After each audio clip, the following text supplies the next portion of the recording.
السلام علیکم dear viewers, میں ہوں نوال آپا اور میں ایک مرتبہ پھر آپ کے سامنے حاضر ہوں۔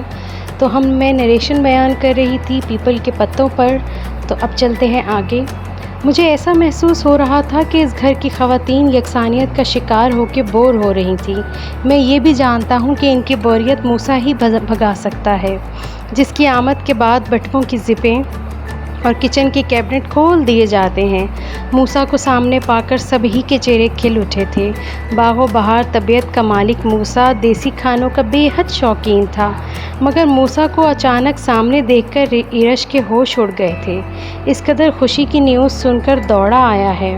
اس نے دل کو کافی تسلیاں بھی دی تھیں، پھر بھی بے چینی اس کے چہرے سے مترش تھی۔ حالانکہ وہ موسیٰ کی چہیتی تھی اور اس کی آمد پہ اسے پر لگ جاتے تھے۔ رضا نے ایرج کو بغور دیکھا اور کئی ثانیے دیکھتا رہا، جیسے جتا رہا ہو کوئی اب کہو کیا وہ سب آسان ہے؟ اس کا جتانا محسوس کرتے ہی وہ وہاں سے اٹھ گئی تھی۔ نجومی کی اولاد نہ ہو تو تائیں اپنے بٹوے کی زپ کھولتے ہوئے نہایت احتیاط سے بڑبڑائی تھی کہ دیواروں کے بھی کان ہوتے ہیں۔ لو جی، رامز صاحب کا غلط شوشہ کہ خاتون خانہ بور ہو رہی تھیں۔ بخت نے کیبنٹ سے نیا ٹی سیٹ نکالتے ہوئے اپنا سر پھوڑنا چاہا تھا کہ اب تو دن برتن دھوتے ہی تمام ہونا تھا۔ اس کی جھنجھلاہٹ پہ کسٹرڈ بناتی ایرج مسکرا دی، حالانکہ دل بے حد بوجھل تھا۔ موسیٰ کی آمد پہ ددیا کو بھی پر لگ جاتے تھے۔ تم اندر جا کر بیٹھو، میں یہ سب کروا لوں گی۔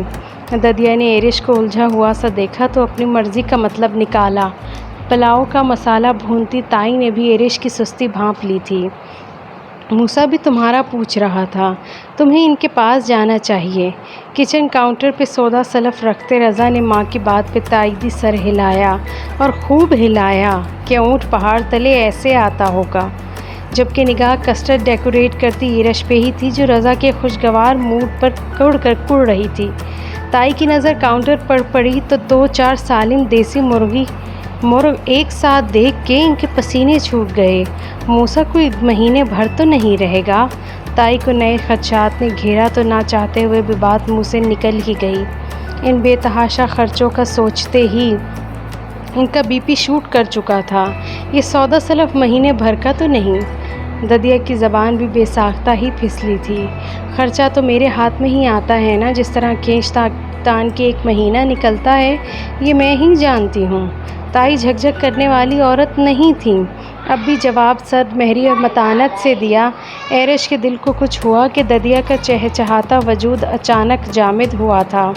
میوہ جات کی جانب بڑھتا رضا کا ہاتھ بھی ٹھٹکا۔ معاف کیجیے گا اماں، لیکن ایک مخصوص بجٹ کے ساتھ بھرا پڑا گھر چلانا کوئی آسان بات نہیں۔ بخت کی ماں کا بات کرنے کا انداز ایسا تھا کہ کبھی گھر چلایا ہو تو پوچھتی۔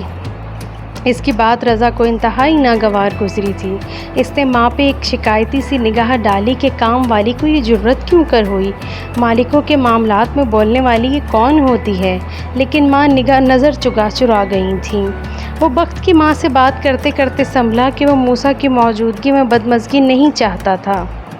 رضا کا خراب موڈ بھانپتے ہوئے ایرج نے سوچا تھا کہ میوہ چرانے والی بلا ٹل چکی ہے۔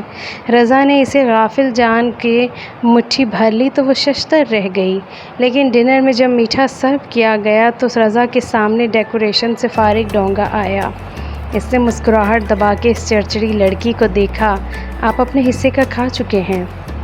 وہ ہمیشہ کی طرح تنک کے بولی، تو وہ بھی ہمیشہ کی طرح ہی اس بے رونق کسٹرڈ کو گھورتا رہ گیا۔ موسیٰ کی بات الگ تھی۔ تم دونوں شروع سے ہی ایک دوسرے کو پسند کرتے تھے، لیکن کوئی میری پراپرٹی کی بنا پر اور پراپرٹی کے ساتھ مجھے بھی ہتھیانا چاہے، میں ایسا نہیں ہونے دوں گی۔ ابھی کل ہی تو اس نے قطعی لہجے میں بہن کو اپنا فیصلہ سنایا تھا، اور نمل بس خالی نگاہوں سے اسے دیکھتی ہی رہ گئی تھی۔ آج موسیٰ کی اچانک آمد اسی سلسلے کی ایک کڑی ہی تھی۔ ایرج خطرے کی بو سونگھ رہی تھی، تاہم وہ مطمئن تھی کہ موسیٰ اس کی بات سمجھ جائے گا۔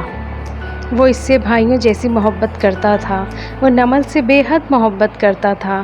وہ ان دونوں کے لیے ماں اور ماموں کے مقابل میں آ سکتا تھا۔ وہ 2 دن بعد موسیٰ اور نمل کی واپسی تھی۔ اگلے دن موسیٰ انہیں شاپنگ کروانا چاہتا تھا۔ اسے اپنے چند عزیزوں سے بھی ملنا تھا۔ وہ اس وقت ہال کمرے کی عقبی کھڑکی کے ساتھ لگ کے کھڑی تھی۔ وہ سب کو دیکھ رہی تھی۔ شکر ہے رضا کا رخ دوسری جانب تھا۔ تھوڑی دیر بعد موسیٰ نے بنا تمہید باندھے ان سب کے سامنے ماموں کی خواہش رکھ دی تھی کہ وہ ارش کو اپنی بہو بنانا چاہتے ہیں۔ ہال کمرے میں ایک گمبھیر سکوت چھا گیا تھا۔ رضا نے چند گہرے سانس لیے اور صوفے کی پشت سے ٹیک لگائی۔ اس نے کون سا کہیں باغ لگایا ہوا تھا جسے موسیٰ کے ایک جملے نے اجاڑ دیا۔ اسے اپنی بے قراری بلا وجہ ہی محسوس ہوئی۔ ہم کہاں کے فیصلہ کرنے والے ہوئے۔ اس مختصر سکوت کو چھوٹی ددیا کی آواز نے درہم برہم کیا۔ آپ کی والدہ نے بچیاں ہمارے سپرد کرتے وقت ہی ہمیں اب ہماری اوقات جتا دی تھی، پھر بھی مقام شکر ہے کہ بارات لانے سے قبل ہمیں بتا دیتی ہیں۔ ددیا کے خائف اور گلہ آمیز لہجے نے موسیٰ کو شرمندہ کیا۔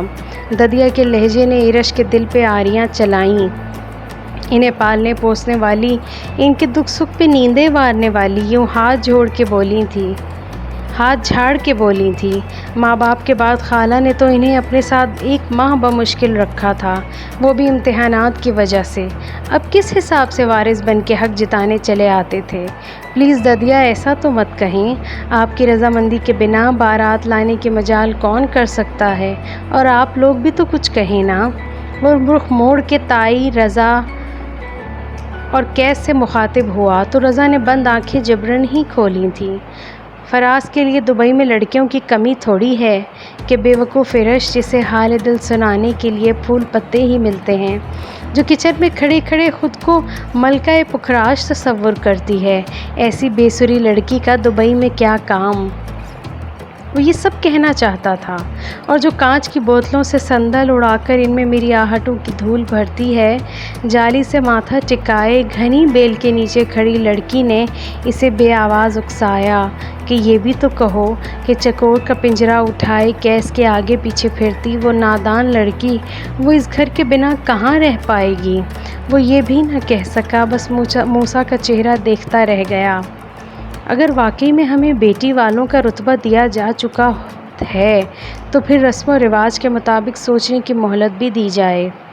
ددیا نے شینی لہجے میں ایسی مناسب بات کی تھی کہ ہر ایک خوش ہوا۔ تو کیا وہ ارش کی عادتوں سے واقف نہیں تھا؟ اگر وہ پلٹ کر اس کھڑکی کو گھور لیتا تو اس لڑکی نے وہیں کھڑے کھڑے مٹی ہو جانا تھا۔ اس کی بے قراری کی مانند اب چہرے پہ اتری مسکراہٹ بھی بلا وجہ ہی تھی۔ یہ پیپل کے نیچے کیا وقوع پذیر ہوا ہے، ماشاءاللہ آوے کا آوا ہی یہاں جمع ہے۔ رامس نے ہو بہو ددیا کا انداز اپناتے ہوئے بات کی تو باقی سب کے ساتھ ددیا بھی ہنس دی تھیں۔ وہ دونوں بھائی ایک ساتھ ہی گھر آئے تھے، اس کا ارادہ کمرے کی طرف ہی جانے کا تھا، مگر نثار چاچا کو دیکھا تو ادھر ہی چلا آیا، جو گاؤں سے آچاری آم لے کر آئے تھے، جو اس جمگھٹے کی وجہ وہ کھٹے اور کچے آم ہی تھے کہ نثار چاچا پہ نثار ہوا جا رہا تھا، جو آموں کو کٹ کٹ کرتے ایک صاف کپڑے پر اچھال دیتا تھا۔ ذرا جو پکی پھانک کسی کے سامنے گرتی تو فوراً اچک لی جاتی۔ آج ردا بھی وہیں موجود تھی جسے کل ددیا، ارش اور ہاشم سمجھا بجھا کر گھر واپس لے آئے تھے۔ ددیا دہائیاں دے رہی تھی، آئے ہائے سب اپنے ہاتھ قابو میں رکھو۔ لو جی یہاں تو دل ہی مشکل سے قابو ہے۔ ارش نے رضا پر ترچھی نگاہ ڈالے جو اس تمام کارروائی سے محظوظ ہو رہا تھا۔ دور اور قریب کے راستوں پر چلتا بھی وہ جان لیتا تھا کہ وہ کن نگاہوں کی زد میں ہیں۔ رضا میاں سنائیں حال کیسا ہے؟ نثار چاچا نے اسے محبت سے دیکھا۔ جی بہت اچھا حال ہے، یوں سمجھے ہمارے خراب حالوں پہ خاموش ہونے والے مایوس پھر رہے ہیں۔ حال تو رضا ہی نے بتایا، مگر اگلا ٹکڑا قیس نے لگایا تھا کہ اس کی معنی خیزی پہ رضا جھینک سا گیا۔ وہ کالے نمک کی ڈبیا گھٹنے کے نیچے رکھ کے 2 زانوں بیٹھی تھی۔ اسے کچے آم کھاتا دیکھ کے رضا کے دانت کھٹے ہو رہے تھے۔ ان آموں کو دھو دھا کے ہی بوری بند کیا تھا نا؟ بخت کی ماں مسالہ جات لیے سر پر کھڑی اب سے 12 پوچھ رہی تھی۔ نثار میاں کا ہاتھ لمحہ بھر کو رکا۔ بوری اٹھانے سے پہلے سر بھی اچھے سے شیمپو سے دھویا تھا۔ نثار میاں بھی چڑھ کر بولے۔ ان دونوں کی تکرار پہ ددیا کا دھیان بٹنے کی دیر تھی۔ ارش کو کیریاں اڑانے کا موقع مل گیا۔